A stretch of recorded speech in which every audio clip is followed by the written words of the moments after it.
Hello students, जैसा कि आप देख रहे हैं क्वेश्चन ये है। आप अब मतलब डेरिवेटिव ऑफ डिफरेंशियल, यानी इसमें जो डेरिवेटिव है इसमें से आपका ये क्वेश्चन 8 नंबर का या 5 नंबर का आपको रखा मिलता है।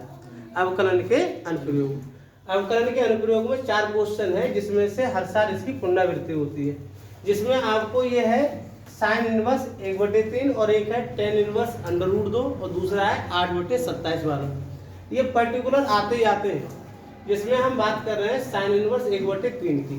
इसमें सबसे पहले क्वेश्चन में देखो दे क्या रखा है, दे रखा है संपूर्ण पृष्ठ और क्या दे रखा है महत्तम आयतन। तो पहले आपको जो संपूर्ण पृष्ठ है, संपूर्ण पृष्ठ का फॉर्मूले होता क्या है, वो होता है pi R L pi are square, जिसमें आपने शंकु में ये आर क्या है त्रिज्या है, एच क्या है ऊंचाई और एल है तिर्यक ऊंचाई। तो इसमें हमने सभी चीजों को पहले मान लिया, त्रिज्या ऊंचाई और तिर्यक ऊंचाई। संपूर्ण पृष्ठ यानी total surface area pi R L और पाई आर स्क्वायर, इसमें हम क्या करेंगे एल की वैल्यू फाइंड कर लेंगे। तो यहाँ पर पाई आर स्क्वायर इधर को आ गया और पाई आर से क्या कर दिया भाग, एल की वैल्यू कितनी आ गई s minus pi are square upon pi r. ये आपको ध्यान रखना है कि सबसे पहले इस सवाल में किसकी वैल्यू निकाल रही है एल की। संपूर्ण पृष्ठ दे रखा है तो संपूर्ण पृष्ठ आपको ये प्रदर्शित कर रहा है कि आपके लिए s बराबर पाई आर एल और पाई आर स्क्वायर। यहाँ पर पाई आर स्क्वायर ले आए ना कि पाई आर एल। अगर यहाँ से आपने r की वैल्यू निकाल ली तो फंस जाएंगे सवाल में। हम किसकी वैल्यू निकालेंगे एल की, क्योंकि हम जानते हैं तिर्यक ऊंचाई का जो फॉर्मूला होता है वो एल स्क्वायर बराबर r square plus h square. क्यों? क्योंकि ये कोण कितना होता है 90 का, और 90 के सामने क्या होता है ये कर्ण, क्या होता है कर्ण, और कर्ण का स्क्वायर बराबर होता है लंब का स्क्वायर प्लस आधार का स्क्वायर। यहाँ से हमने h की वैल्यू निकाली। बात इस बात पर टिक जाती है कि हमने h की ही वैल्यू क्यों निकाली, क्योंकि यहाँ महत्तम आयतन की बात कर रहे हैं और महत्तम आयतन में क्या हो गया आपका फॉर्मूला होता है 1/3 पाई आर स्क्वायर एच। अब h जो है h में इसमें जो वैल्यू है वो है √l square minus r square. अब ये तो h की वैल्यू आ गई, ये किसकी वैल्यू आ गई h की। अब l की वैल्यू क्या है, l की वैल्यू ये है। तो आप जहां तक है इस तरीके के क्वेश्चनों में अंडर रूट से बचना चाहेंगे तो पहले आपने दोनों ओर वर्ग कर लिया, जिससे आपका बी स्क्वायर प्राप्त हुआ, 1/3 का हो गया 1/9 पाई स्क्वायर और आर की घात 4, अंडरूट हो गया गायब। अंडरूट जैसे ही गायब हुआ हम फ्री हो गए एकदम। अब एल की वैल्यू यहाँ पर ये वैल्यू पुट कर दी। वैल्यू पुट करने के बाद हमने देखा कि ऊपर का स्क्वायर अलग कर लिया और नीचे का स्क्वायर अलग कर लिया।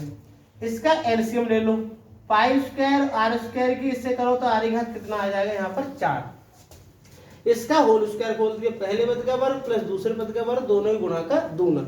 ठीक है, यहाँ पर आर स्क्वायर का आर स्क्वायर से होगा आर की घात 4, ये माइनस का ये प्लस का कैंसिल हो गया। यहाँ पर पाई स्क्वायर से पाई स्क्वायर कैंसिल हो जाएगा, आर की घात 4 से आर की घात 2 कैंसिल हो जाएगा, आर की घात बचा 2।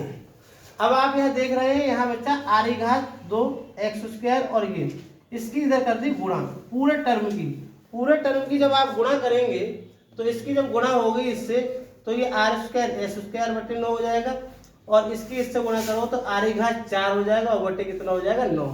अब यहाँ पर बचा बी स्क्वायर, और बी स्क्वायर के लिए आपके क्या अगर इसका अवकलन करेंगे तो अवकलन में हम यहाँ फंस जाएंगे। तो यहाँ पर ये देखो आर स्क्वायर की वैल्यू यहाँ ये टर्म किसमें है आर में है और किसमें एस में है, तो फंक्शन हम इसमें किसमें करेंगे आर में करेंगे। आपको समझ में आ रहा होगा। आपने यहाँ पर बी स्क्वायर जो है बी स्क्वायर की जगह क्या माना, बी स्क्वायर की जगह मान लिया आर। ठीक है, अब यहाँ पर आर मानने के बाद में अगर मान लो बी स्क्वायर बराबर आर नहीं मानते तो वहां अवकलन करते तो बी स्क्वायर का 2b होता, बी स्क्वायर का क्या होता 2b, और b का फिर से होता dv/ds, तो b की वैल्यू फिर लगाते कठिन हो जाता। तो हमने क्या काम करा, ये फलन जो दे रखा है आर में दे रखा है तो हमने बी स्क्वायर की जगह क्या मान लिया आर। जैसे fx बराबर अगर कहीं दे रखा हो 2x स्क्वायर प्लस 3x, इसका मतलब हो गया ये टर्म किसमें है x में है।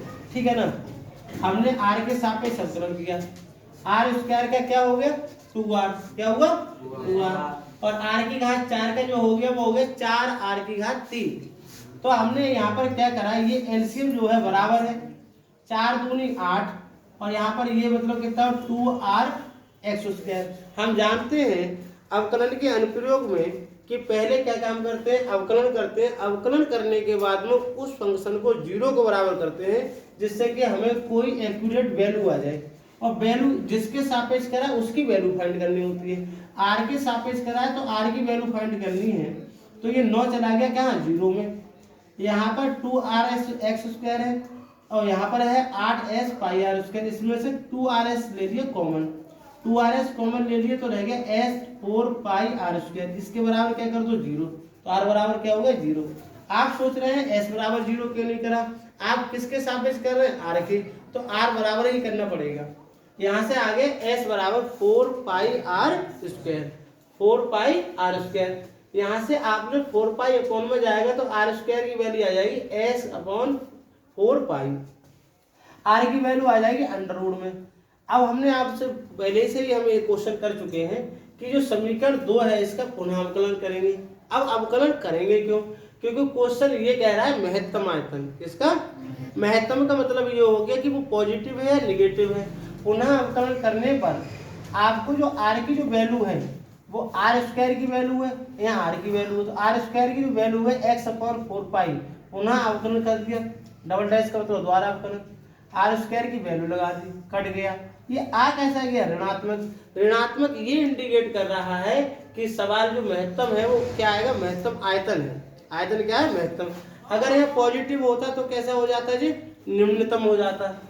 या समीकरण 1 हमने जो सबसे पहले संपूर्ण पृष्ठ की करी थी वो थी s बराबर πrl, πr², s की वैल्यू लगा दो, यहाँ से πr क्या ले लिए कॉमन, इससे ये कट गया, यहाँ पर r और यहाँ 4r, ये घट जाएगा तो कितना आ गया 3r। यहाँ पर ये r को ले गया अपॉन में, तो कितना r, यह मतलब जो है आपको l ले आओ अपॉन में, l अपॉन में ले जाओ तो 3 इसके बटे में चला जाएगा।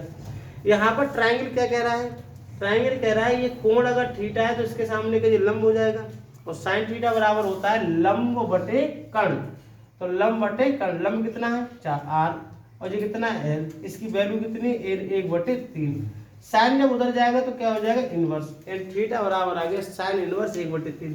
इस क्वेश्चन के लिए आप बार बार प्रैक्टिस करें, बार बार प्रैक्टिस करें, क्योंकि ये क्वेश्चन आपके लिए 6 या 8 नंबर का अवश्य आएगा या 5 नंबर का अवश्य आएगा।